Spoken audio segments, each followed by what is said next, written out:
Achraf Hakimi va être jugé pour viol. Est-ce que sportivement ça change quelque chose pour...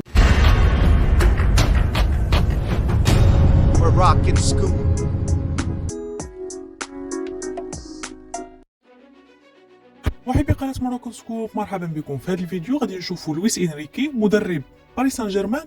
احد الصحفيات سولته في مؤتمر صحفي، قالت له اشرف حكيمي كيتعرض لواحد التهمه اللي هي خطيره وهي اغتصاب، واش هادشي ما غيأثرش عليه في اللاعب ديالو، واش غادي تخليه قائد الفريق بالرغم من هاد التهمه اللي هي كبيره شي شويه. خليكم تشوفوا الفيديو وشكرا.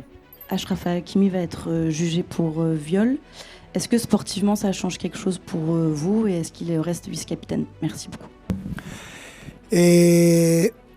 Esto está en manos de la justicia.